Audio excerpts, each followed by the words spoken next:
Hi friends, எல்லோரும் எப்படி இருக்கீங்க? இன்றைக்கி வீடியோவில் என்ன பார்க்க போகிறீங்கன்னா, இன்றைக்கி கல்யாணம் விட்டு சேனக்கிழங்கு வறுவல் எப்படி செய்யலான்னு பார்க்கலாம் வாங்க. அதுக்கு முன்னாடி என் சேனலுக்கு மறக்காமல் சப்ஸ்கிரைப் பண்ணிடுங்க. வாங்க வீடியோக்குள்ளே போகலாம். ஒரு 1/4 கிலோ சேனக்கிழங்கு எடுத்திருக்கேன். அதில் இந்த மாதிரி தோல்லாம் நீக்கிட்டு நல்லா க்யூபாக கட் பண்ணி தண்ணியில் போட்டிருக்கேன். அடுத்தது கேஸ் பற்ற வச்சு ஒரு கடாயில் சுடு தண்ணி நல்லா கொதிக்க விடணும். அதில் கொஞ்சம் மஞ்சத்தூள் சேர்த்துருக்கேன். இப்போ அந்த சேனக்கிழங்கு நம்ம சேர்த்து வேக வச்சிடலாம். அதில் அரை வேக்காடு இருந்தால் போதும்.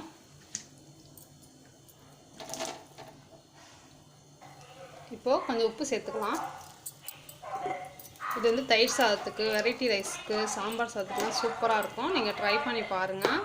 அப்படியே கல்யாண வீட்டில் நம்மளுக்கு வைப்பாங்க பாருங்கள், அதே மாதிரி இருக்கும் அந்த சுவை.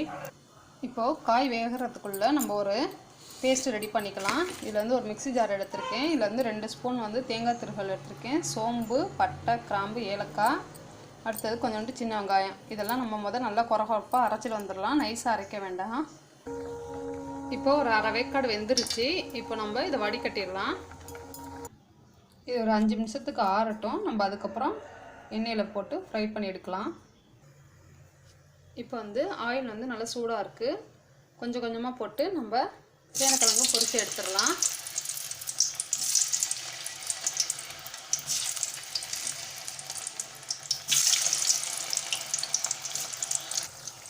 இது ஒரு சைடு ஃப்ரை ஆகட்டும். நம்ம அதுக்குள்ளேயும் இன்னொரு சைடு கடாய் வச்சு அதில் எண்ணெய் ஊற்றிருக்கேன். அதில் சோம்பும் பட்டையும் போட்டு தாளிச்சுக்கலாம்.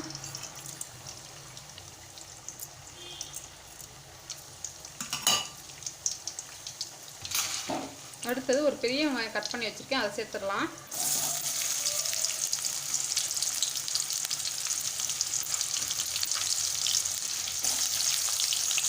அடுத்தது கொஞ்சம் கருவேப்பிலை சேர்த்துக்கிறேன்.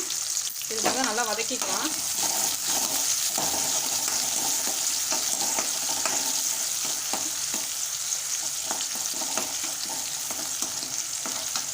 அடுத்தது தக்காளி 1 கட் பண்ணியிருக்கேன், அதையும் சேர்த்துடலாம்.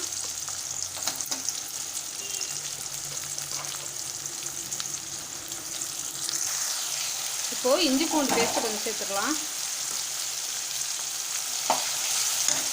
இது நல்லா வதங்கட்டும். இப்போது வெங்காயம் தக்காளிலாம் நல்லா வதங்கிடுச்சு. இப்போ நம்ம மஞ்சத்தூள், மிளகாத்தூள், தனியாத்தூள் 3த்தையும் சேர்க்கலாம். இதெல்லாம் உங்கள் காரத்தை தகுந்தாப்புல நீங்கள் எடுத்துக்கோங்க. இதையும் நல்லா வதக்கிக்கலாம்.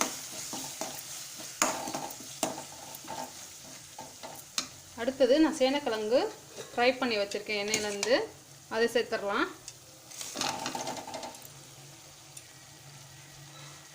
இதுக்காக எண்ணெயில் பொரிக்கிறோம்னா கொஞ்சம் கிறிஸ்பியாக இருக்கும். அதுக்காக தான்.